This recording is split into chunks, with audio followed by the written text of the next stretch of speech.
Magandang araw sa inyong lahat. So ngayong umaga magbabalot nga pala tayo ng mga pa-order dito sa ating beta shop. Ngayong araw nga is magpapadala tayo ng mga beta sa iba't ibang lugar.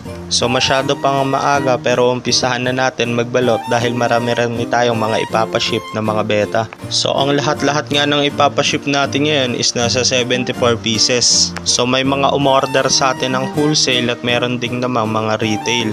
So ang gamit ko ng plastic dito is yung pinakamaliit na ice bag. So yun talaga ang ginagamit ko para kasya lahat ng beta dun sa gagamitin nating lagayan. At ito nga hindi pa tayo tapos magbalot pero meron pa rin mga natitirang mga beta dito sa beta shop. So yung iba dito isuunahin na natin ipadala sa Lalamove. Kung malapit lang naman sa area natin yung buyer at kaya niya ang shipping fee ng Lalamove, mas maganda yon kasi same day delivery lang. Hindi kagaya ng Flash Express, minsan inaabot ng 1 to 3 days kapag dito sa Luzon, pero minsan nakadepende talaga sa lugar kung gaano talaga kalayo yung tatakbuhin ni Flash.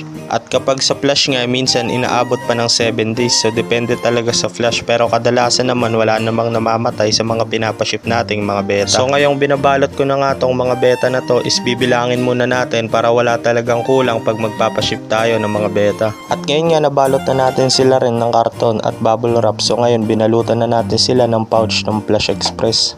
At so mamaya lang is dadaanan na yan dito ni rider ng Flash, so mamaya isisend na rin natin yung tracking doon sa buyer para matatrack niya yung parcel niya kung nasa na ba talaga.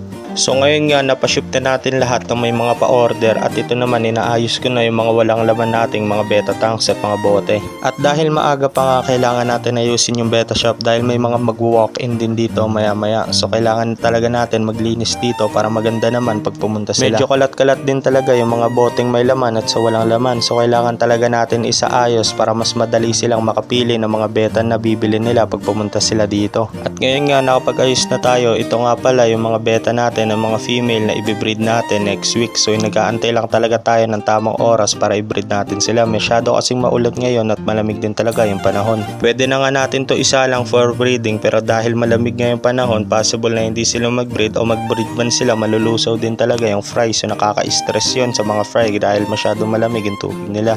At so hindi naman tayo nagmamadali kaya aantayin muna natin mawala yung mga bagyo bago natin sila isa lang for breeding. So lahat nga ng ito ay may mga pares na at nakaabang na lang talaga. So papakainin lang natin sila ng tama at tamang water condition para mas maganda talaga sila pag breeding na. So ang gusto ko nga dito is sabay-sabay ko na sila i-breed para hindi na tayo mag-aalangan sa grow out na gagamitin natin, para yung mga fry nila isabay-sabay na rin nating matatransfer sa mga grow out kung sakali. So abangan nyo hanggang sa susunod ulit mga boss. Hanggang dito na lang. Yung on earth nga pala, Red Phoenix Beta Shop. Salamat sa panonood nyo. Hanggang dito na lang. Yeah.